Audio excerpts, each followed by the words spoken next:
Okay, I didn't remember to do questions last night, so I am taking questions tonight. So I'll hang out here a while to give you time to punch your questions in, and then I will have my son Dylan read them. But some things to say while I'm waiting. Intermittent fasting, one of the big questions I do get is, should I do this all the time? Is this good to do all the time? Stay tuned next week. Because really it's not. We need times of feast as well as times of famine. And remember, intermittent fasting can represent more of a time of famine and not so much a time of feast.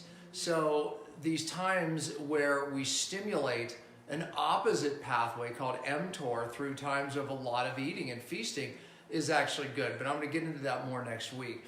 So I think what I'm trying to say is this. With the excitement about intermittent fasting, daily intermittent fasting, fasting in general, I think people can go overboard and stimulate the pathway of autophagy too much. And it can end up as a catabolic pathway where your body ends up, literally taking too much of its tissue through autophagy, as opposed to building, which is a pathway called mTOR. But I'm going to show you those different pathways next week. As well, I promise you, if you're not fat adapting, some reasons why that may be, and also some solutions to what you can do to fix the problem. Because many of you, trust me, you're going, gosh, I'm simply not losing weight, or my ketones aren't going up, or whatever it is, still don't feel well. A lot of those reasons we're going to talk about next week, or those problems, I should say. All right, so I have to do a shameless plug. So Beyond Fasting, that's my book that you can pre-order. Dylan, make sure that we put the link up for them to pre-order the book, because we have one of those. Or one of my team members who's watching will make sure of that. But this is just kind of a pre-copy that we released only at my seminar. And the full editing is actually happening right now. I went through every word of the book. I think I know it by heart, literally. I think I know, oh yeah, that's page 51. Oh yeah, that's page 86, because I've been through it so many times. It's hard to read your own material. I actually, at some points, would read it and forget it was mine and actually enjoy it. But a lot of it was too painful because I knew the next line. But anyways, so much great information. Okay, so I'm just showing you that chapter 3 is intermittent fasting and the eating window. And see the little clocks there? Yeah, so, and I just had to show you this because I mentioned it. The 3 diet changes that drive autophagy, right? And how that plays into intermittent fasting. So, and then, this is probably the part that you all like the most. Look at all the cool recipes in here, right? And even the healthy things like chocolate hazelnut spread.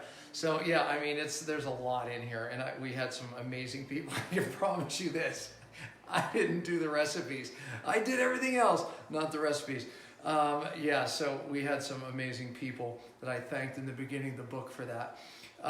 But anyways, just some great info in here, and this is one of my favorite parts too, is the healing strategies and other stenomic solutions. Yeah, you'll just have to read that, because that was a lot of creation in there over the years, things that I've biohacked and loved. And anyways, you'll have to get the book. So, but this will guide you through a lot of what I'm telling you on Facebook, and then some. All the secrets are in here. So, okay, and Warren will look. I was trying to think of another question I had that I think I went through, and I did answer the questions that were there, but oftentimes it's hard to get to them all, so I apologize if that happens. But the intermittent fasting question, always I answered. I thought that was a great question that I wanted everyone to hear. And ketosis, I would say the same, by the way. Should I stay in ketosis all the time? With the ketosis craze, we end up with the same exact problem. There's no culture ever that stayed in ketosis. And I know, I just made some enemies.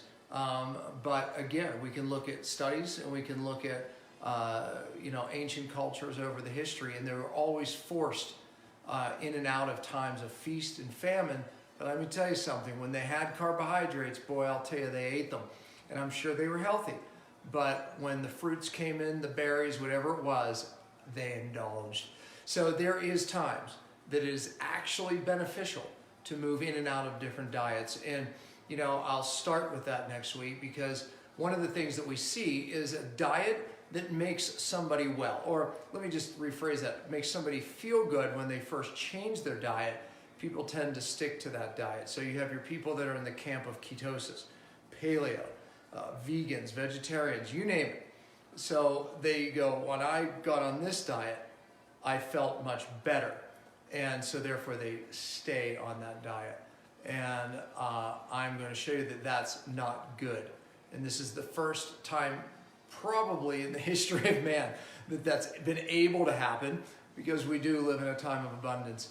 But I can tell you that studies show that it's not good, and that we need the cycles, and we need to actually force the adaptation and change our diets. And when we do that, we note that the microbiome changes. So it's healing for the gut. It creates a hormone optimization that the body has to adapt to every dietary change. When we have weekly, we have monthly, and we also have seasonal changes. And I will discuss those and give you ideas of those next week. But in the book, I expand greatly on that, because I think it's one of the most important concepts that people miss. And as our doctor group, we get very sick and challenged people. This variation of diet and how we do it and how we run feast-famine cycles is a critical component to how we get really sick and challenged people well. So Dylan, are there any questions coming in? Just one. That's it, man. Well, you know what though? We did come at a different time, and usually when I'm live at the right time, Wednesday night at 6 p.m. Mountain Time, we get a lot of questions. I feel bad, and I thought maybe we would still get some people. But anyways, yeah, go ahead. What's the question? I'm nauseous and I'm just sick to my stomach. Eating from 4 p.m. to 7 p.m. Eating real food, vegan, and a balance of healthy fats. Any suggestions? Waking up nauseous in the morning, actually you could try a little bit of warm water. That's a Chinese remedy. We do that for hunger as well, because it has an effect on ghrelin, the hunger hormone, in a positive way. So that's a thing. Also, different teas. Typically non-caffeinated tea works. I would stay away from black or green tea. Sometimes the tannins can cause nausea.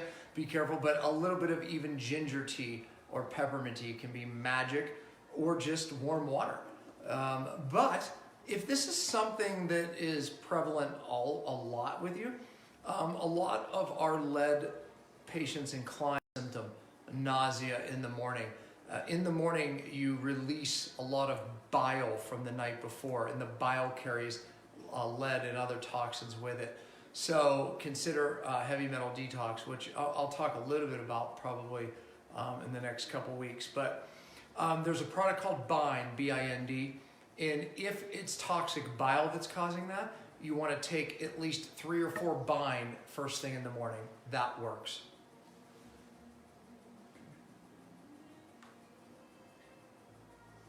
Do you still recommend flushing the intestinal system pre-fasting or during? So I think you're just talking maybe about a colon cleanse. So if you're doing a water fast, I just recommend water fasting and not doing that. If you're doing a partial fast, it may be not a bad thing to do. You know, people will make the mistake when they're water fasting. Typically, you only have bowel movements like the first day, maybe the second day. After that, it's very normal. You know, oftentimes I'll say you may need a coffee enema, which has the same effect, a little better than a colon cleanse, because you don't have to necessarily take things. But coffee enema, there's a YouTube video of me showing how to do a coffee enema, Dr. Pablo coffee enema, you'll find it. But I like that. When I do coffee enemas, I like to take that Bind product. So you take Bind 30 minutes before the coffee enema. You have to understand what a coffee enema does. The caffeine travels up the portal vein. Even if you're sensitive to caffeine, you don't absorb it. Matter of fact, I'm about to do a coffee enema before, and then you do the coffee enema. And the Bind sits in the gut as a catcher's mitt, because the coffee enema forces the bile out, which contains all of the toxins. And the problem is you dump it in the gut and then you reabsorb the bile in the lower intestine. But the problem is it brings the toxins back around with it. It's called auto-intoxication. But the bile grabs them and pulls them out away from the bile, and you don't auto-intoxicate, reabsorb. So that's, to me, a better way during a fast. But, oftentimes, if you're, then I would say, taking something that moves or cleans the colon could be a positive thing. So I would say, taking it during a fast, but I would say just try to let it go. The first couple days, you'll evacuate. After that, it'll stop. But doing it ahead of time, and a coffee enema, I think would be even better during the fast, just because you don't have to take a lot of herbal things that could throw your fast off a little bit. Someone asked, can you talk about vegan keto? Yeah, vegan keto. I'm glad you asked that question, because I think I said this on one of the videos leading up to this. The key is high fat. No, the key is low carb, actually. You drop your carbohydrates down to the point where your body is forced to burn fat for energy. The high fat comes in to place where, yeah, it does help hunger, and you're replacing the calories instead with a ton of protein, and you're replacing the carbs with fats. So fat is good, right? But on a vegan diet, you can get natural fats, right? There's a lot of fat in oils and coconut oil and obviously olive oil. All of these things are fats and calories you can replace the carbohydrates with. So, again, it doesn't have to be moderate protein and low carb, right? And we don't want to go too high in protein. That's easy on a vegan diet. So, but when people think of ketosis, they think of meat, dairy, which it can be, right? And there's benefits to those things done correctly. But it can also be done on a keto diet well. And by the way, I think that's great. And again, I would never, if someone's vegan, it could be religious reasons. I'm never going to try to talk someone out of that, right? You have a right to that belief. But I will say diet variation is critical, meaning that it, just as I will tell a person in ketosis or paleo or one of these other diets, hey, it's good to go plant-based every once in a while, or even vegetarian or vegan for a period of time. So the variation is what the study shows, adaptation, the dietary switch. So staying in a diet, the same diet all the time. So if you are vegan for other reasons, then my request to you would be change up the foods you're eating dramatically. Go into ketosis, keto for a period, then go out of ketosis for a period. So you can still do diet. My views are this for another reason, no problem, but still vary your diet, just use different foods. Good. Do you think water fasting lowers thyroid? Yeah, great question. Thyroid function? If so, how long does it take to recover it back? Yeah, well, here's the thing. It's one of the myths that I just spoke at Paleo FX, actually, that women can't do low carb or can't fast, or people with thyroid or adrenal issues can't do low carb for too long or fast. So the magic is the variation, which is next week's topic. So when you're doing this feast-famine cycle weekly, people with adrenal and thyroid problems are actually able to do lower carb and fast. And then even monthly, I talk about doing 5 days of high carb, 5 days of fasting or partial fasting. That type of variation allows someone with and it does this to actually maintain its muscle. So it's a hormone actually optimization that actually occurs to actually optimize your sustaining muscle and fat burning. So it's opposite of what people think. So therefore, when done correctly and with enough electrolytes and the diet variation and this prep that we're doing up to it, that's the key, you actually get low thyroid. However, the key is multiple fast. So oftentimes we'll do a partial fast or a fasting mimicking diet before we would actually fast someone with a really severe thyroid problem first. And then they get more and more fat adapted, they get more and more efficient, and therefore the fast gets easier and easier on them. So I would say this, if you have a severe thyroid or adrenal problem, you don't just jump into a water fast. You do these strategies first that I'm teaching you. and then you would do a fasting mimicking diet, or a great question, a lot of good ones. If I don't eat close to bedtime, I can't sleep and I feel jittery even if I do fine without eating during the day. I am nervous that I won't sleep much for 5 days on the water fast. Any suggestions? Yeah, I've heard, have this happen to many of my own clients, and and what I always say is this: we work with the body where it is, right? So if that right now is healthy, even though it's affecting your deep sleep, it really, you just shift that eating window towards that time of night, and your body may need that right now. But as you get healthier with multiple fasts and these strategies, and by the way, that's a neurotoxic issue. So you have other deeper rooted neurotoxic issues, which I promise I will do a whole.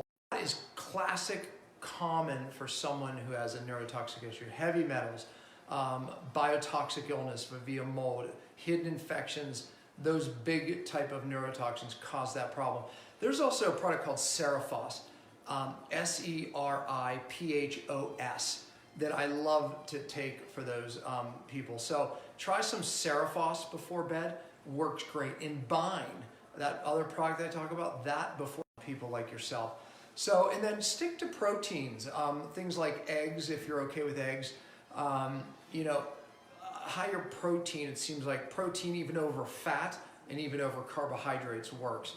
I've had those people that say, well, it's carbohydrate, right, that makes it work. It's just specifically carbohydrates. And believe me, that's a mitochondrial issue, no doubt about it. But I believe that if you try protein long enough, higher protein, that seems to work eventually and get your cells, especially as you become more fat adapted, your body will gravitate to the protein over the carb, but just give it time. But great question.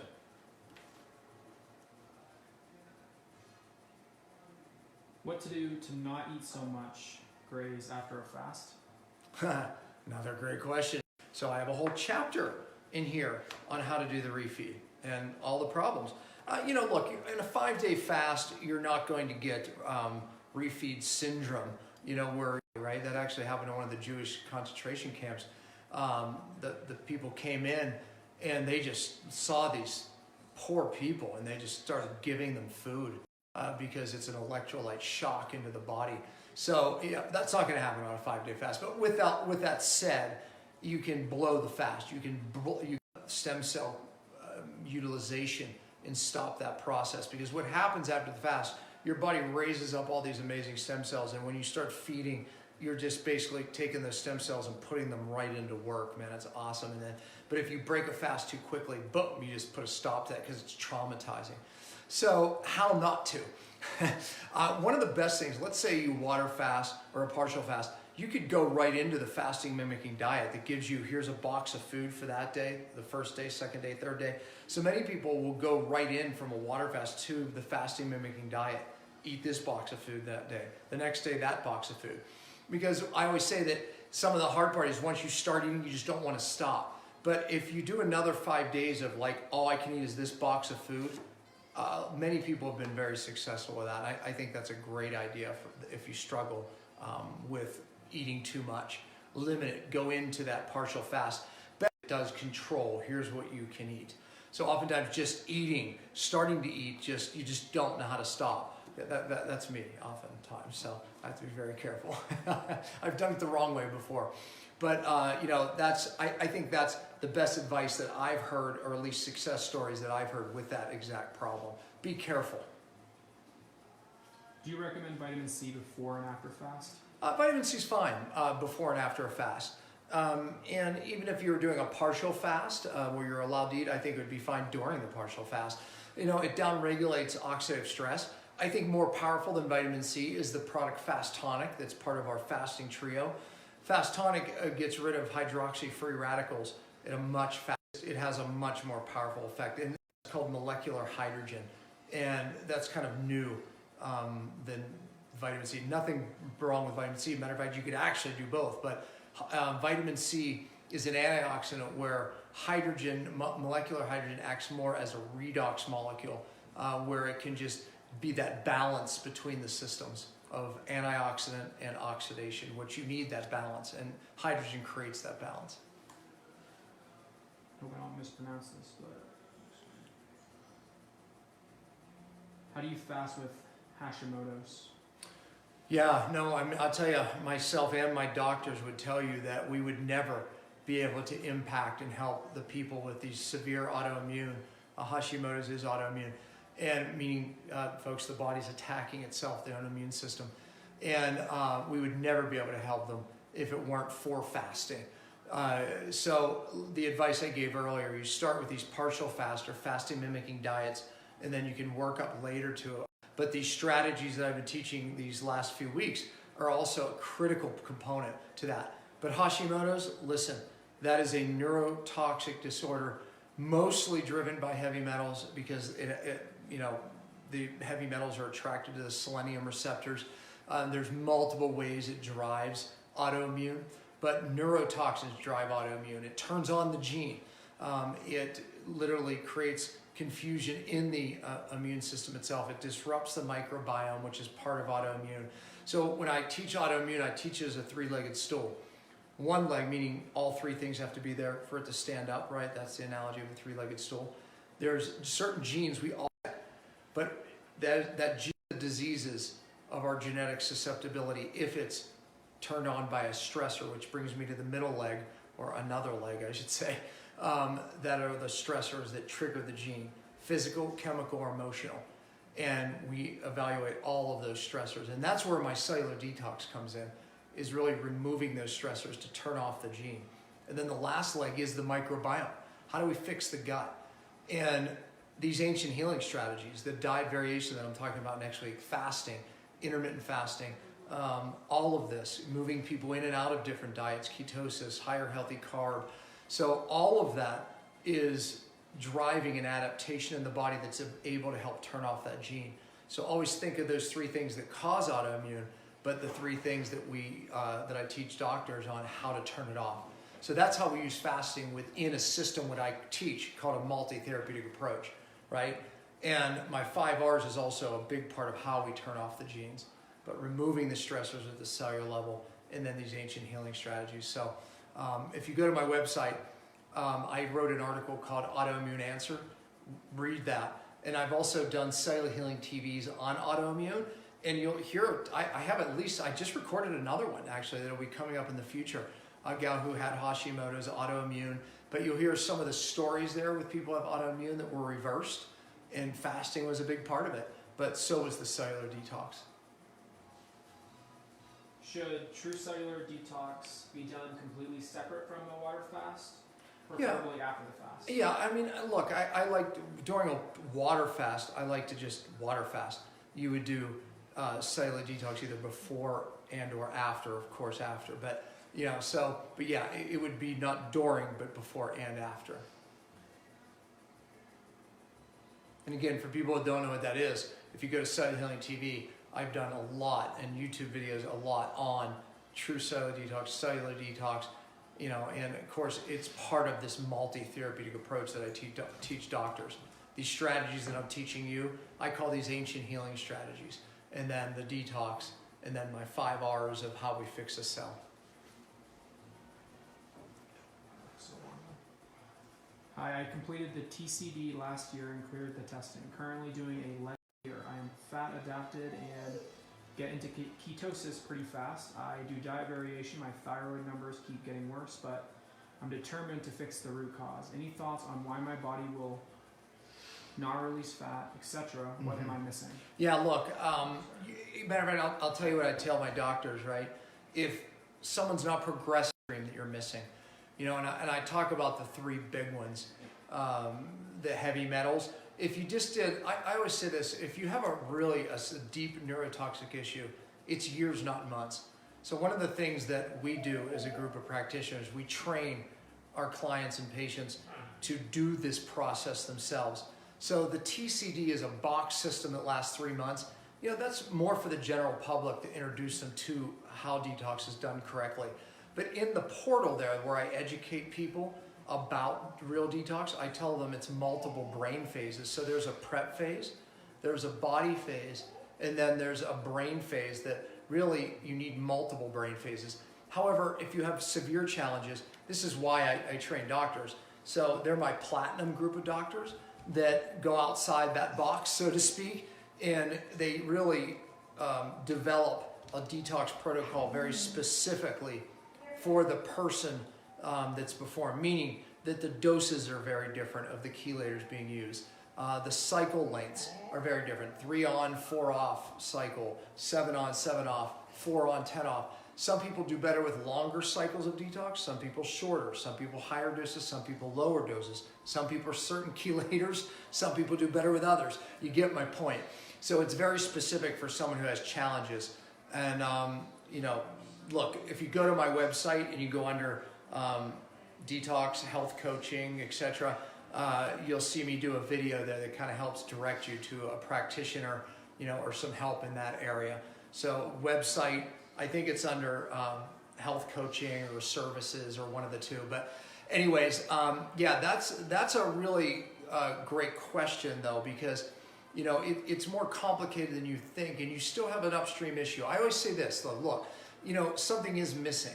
You know, it could be, look, heavy metals are buried into the brain, and it is years, not months. And in the pituitary hypothalamus, that's what controls your thyroid and your adrenals and your whole hormone system. I did brain phases for 4 years to get my life back, and I was very sick. So you have to learn that process, and that's always our goal as a practitioner, is to teach you the process. But mold, some people are in a hidden mold at work or at home and just don't know it, and that will keep you sick. It will. And the other one is hidden infections, cavitations, where teeth were removed like wisdom teeth, and it heals over and you have no pain, but there's an infection there that just crushes your immune system. Root canals. If you haven't seen episode 210 or 230 on my Cellular Healing TV, episode 210 and 230, watch them, because it'll give you a great education. Movie.com, and you can watch it for free. RootCauseTheMovie.com talks about these hidden infections and how they make people very sick. So you need to get a cone beam, which is a 3D x-ray, to identify those. And the average dentist typically doesn't read them. You have to have someone who knows how to read them, because they need a special software to read a cone beam x-ray. But those hidden sources are where you need to look. Can you explain why the thyroid numbers gets worse after completing a water fast? The T3 is meant to actually go down, but remember, the cells get more sensitive to the numbers. You can't look at blood work as an indicator, because if I measured mine, mine would also go down. But then they come back up again as the body regulates. But they're meant to go down, and the cells become more sensitive to the number. So, and again, we're in a state of autophagy. Anything that creates autophagy will cause those numbers to go down. That's why we need the mTOR state at times. mTOR is where we start into a feast state. So you need feast and famine. And that's really, you know, what we need to actually fix any really hormone or endocrine system. We need feast and famine. I'm going to talk more about it next week. What is your anemic? I have the thalassemia trait. Is that perhaps why I have severe heart palpitations? And Anemic? What is it? Yeah, anemic. Okay. It's asking, am I anemic? Or She has that, but she's asking. okay, so she's anemic, perhaps, and she's asking, is that why she has?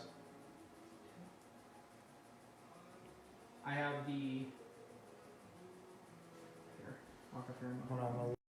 Yeah, she's anemic. So what is your anemic? I don't understand the question. I have a thyroid number. Oh wait, it just blooped out on me there. We'll answer another question. Yeah, we'll answer another question there. Sorry about that. Interested in knowing if there have been before and after boards doing more in-depth research with TCD. Yeah, well, I mean, my gosh, we have hundreds, maybe thousands of doctors doing it. Yeah, no, there's testing going on right now, even with cytodetox. So yeah, it's we test just about every product out there. It's fun. I like it. But right now, yes, we are doing before and after urines actually. So stay tuned for more. Do you take Bind always on an empty stomach and away from prescribed medication? Always, yeah. It will bind up medication. You have to take it away from it.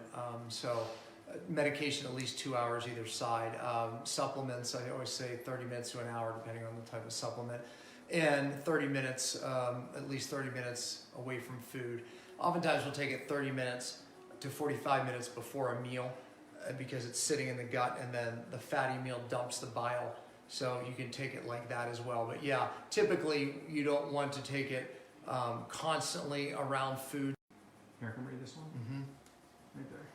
So the no-ono cycle, someone said, can you explain it?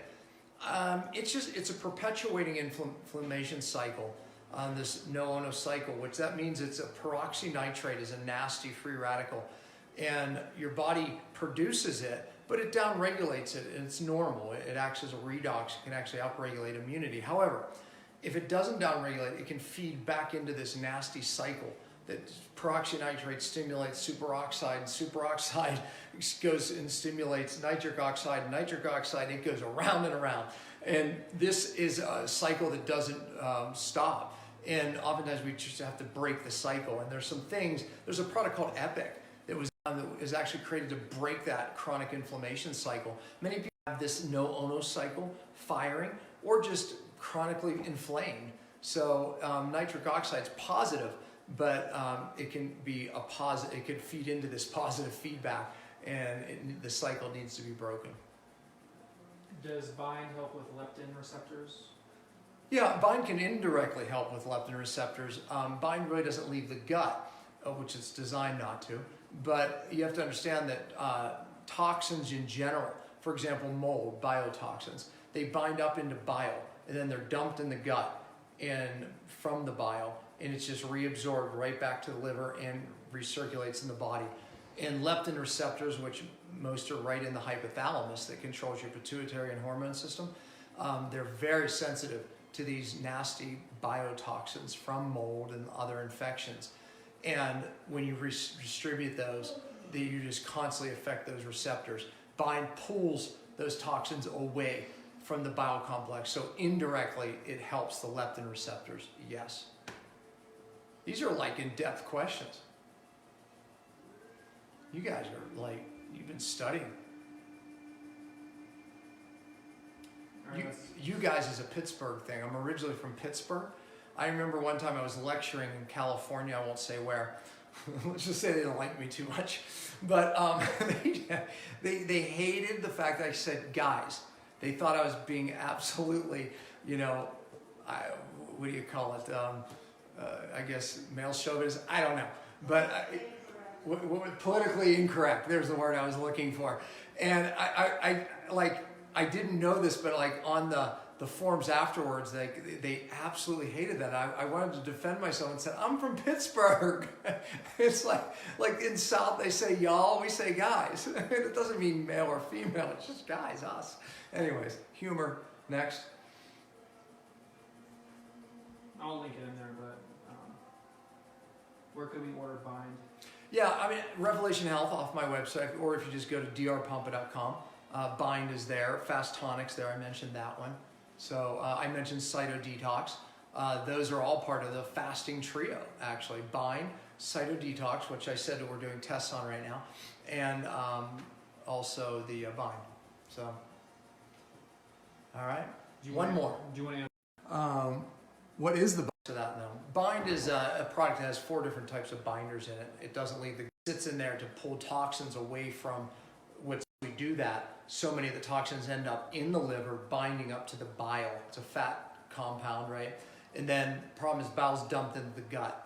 And when it's dumped into the gut, it's also reabsorbed back in the lower intestine, back to the bind, grabs those toxins and pulls it away so you don't auto-intoxicate. There's 4 different types of binders in there which make it magic. The other thing that makes it magic is most of these types of binders, like bentonite clays, carbons, they're toxic. They hold lead and arsenic.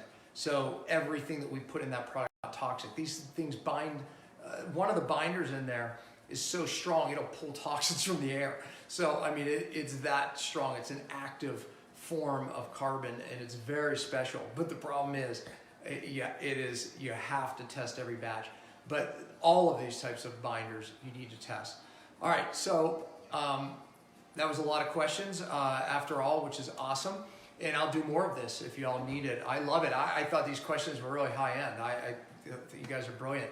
And next week, don't forget Wednesday night at 6, because I have so much I might separate it in 2 nights because it's that important.